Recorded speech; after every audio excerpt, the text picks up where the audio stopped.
நாம் ஆரோக்கியமாக இருக்க வேண்டுமென்றால் தினமும் சரியான உணவை எடுத்துக்கொள்வது மிகவும் முக்கியம்.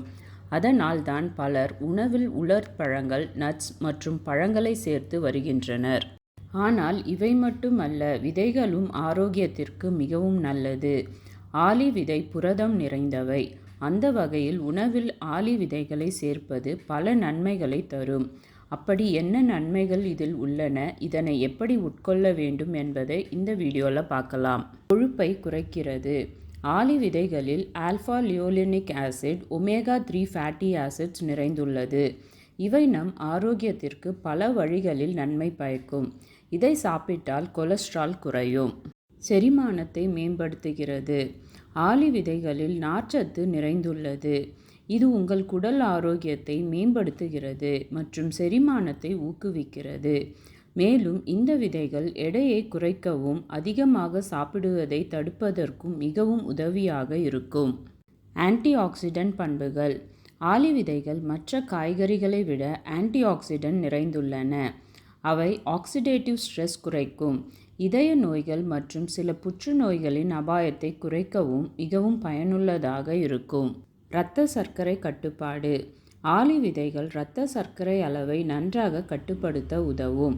சர்க்கரை நோய் உள்ளவர்களுக்கு இது மிகவும் நல்லது. இவற்றை உங்கள் உணவில் சேர்த்துக்கொள்வது சிறந்த கிளைசமிக் கட்டுப்பாட்டிற்கு சிறந்ததாகும். இதய ஆரோக்கியத்திற்கு நல்லது. ஆளி விதை LDL என்னும் கெட்ட கொழுப்பை குறைத்து நல்ல கொழுப்பை அதிகரிக்கின்றன. மேலும் இவற்றை உங்கள் உணவில் சேர்த்துக்கொள்வது உங்கள் லிப்பிட் ப்ரொஃபைலை மேம்படுத்தும். இது இதய நோய் அபாயத்தை குறைக்கிறது. ஆளி விதைகளை எப்படி சாப்பிடுவது? ஆளி விதைகளை பச்சையாக சாப்பிடுவதை விட வறுத்து சாப்பிடுவது நல்லது.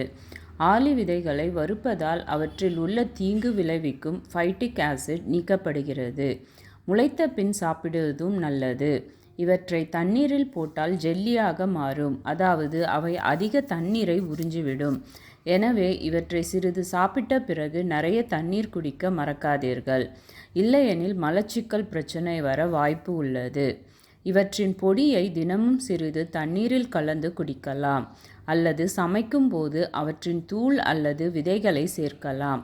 மாறாக ஆளி விதைகளை ஓட்ஸ், சாலடுகள், ஸ்மூத்திகள் அல்லது பிற உணவுகளில் சேர்க்கலாம். இந்த வீடியோ உங்களுக்கு நிச்சயம் பயனுள்ளதாக இருந்திருக்கும் என நம்புகிறேன். இது பிறருக்கும் பயன்பெற இதனை ஷேர் பண்ணுங்கள், லைக் பண்ணுங்கள், சப்ஸ்கிரைப் பண்ணுங்கள்.